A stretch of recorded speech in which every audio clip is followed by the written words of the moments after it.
The holidays are right around the corner, and because Donald Trump is going to be president, Santa can't come to America anymore because he's a flying immigrant with a beard.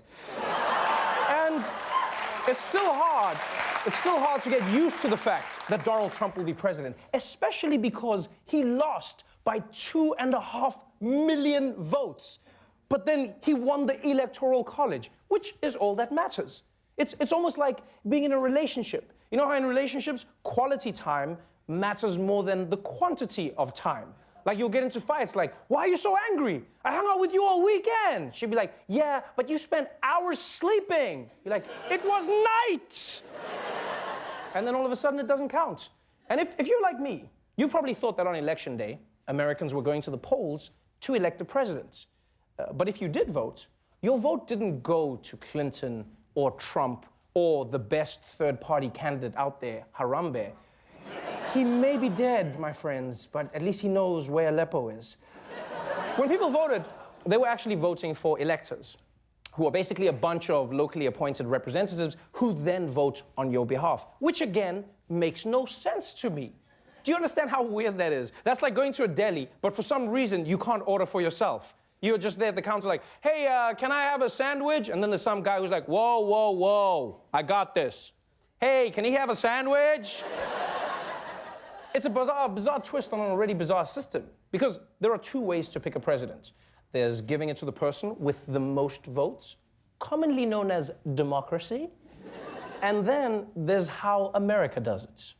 We're the only democracy in the world that doesn't count the popular vote. This is the second time in 16 years that the person coming into the White House has lost the popular vote. Under the Electoral College system, a candidate who wins the most votes gets all of that state's electoral votes. A candidate can win millions of individual votes in a state like Florida and still lose all that state's electoral votes because they lost the popular vote there. Now, if that sounded confusing, that's because it is. The person with more votes should win. This is a weird system because no other country decides elections this way. It's even weird in America, you understand that? You don't elect mayors like this in America. You don't elect governors like this. You don't even elect idols like this. The presidency is the only office where for some reason you don't trust the popular votes. And by the way, this is not about Trump. You know this system is broken because the person with more votes lost in 2 of the last 5 elections. That's 40%. 40%. If a plumber told me that every time I flushed my toilets, there'd be a 40% chance would spray back at me, I'd be like, maybe I need a new toilet. But America's like, I've had this toilet for 200 years. I'll be fine. I'll be fine. Psh, Trump! Trump! Oh, that was horrible. All right, next election. And you know what makes the system even worse? Is that even if you didn't vote for the candidates, you still end up voting for the candidates. In most states, whoever wins the most votes takes all the electoral votes in what's called winner-take-all. In the vast majority of states, you just need to win by 1 vote to get all the electoral votes in the state. You see that? That makes no sense. The winner shouldn't get the loser's votes. Can you imagine how bad the Olympics would be if they gave the winner all the medals? That wouldn't be fun. That's not fair. Yeah, that's not fair. I love Usain, but that's not fair. What about the Russians, huh? What about the Russians? They took so many drugs to get there. Come on, Usain. Come on. Winner take all means that in big states, even if a second-place candidate gets millions of votes, the Electoral College don't give a So the nearly 4 million people who voted for Hillary in Texas, or the 2.5 million who voted for Trump in New York, they just don't count. They're like lines of dialogue in a Fast and Furious movie. They're there, but they have no real value. But like it or hate it, the Electoral College is here to stay. It's even written into the Constitution. And for me, whenever there's a constitutional matter on the show, we turn to the original source.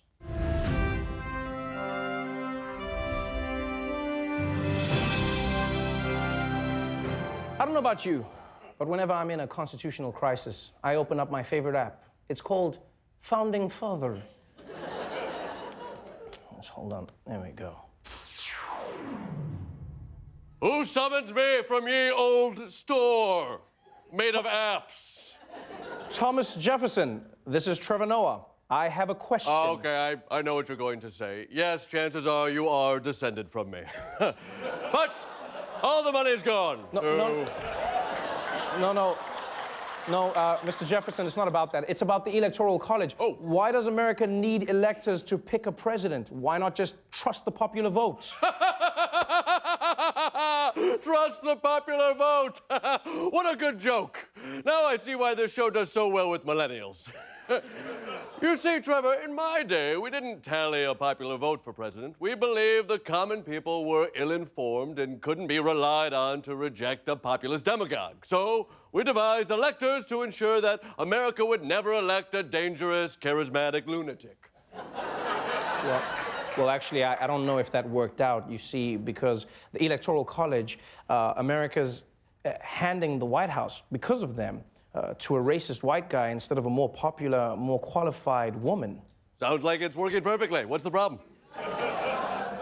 Well, I get in your day, but look, the thing is, it distorts the vote. Voters don't get the power they should, and the candidates totally ignore everyone outside a few swing states. It's not a true democracy. You need to help us fix this. Oh, well, I'd be happy to help for another 99 cents.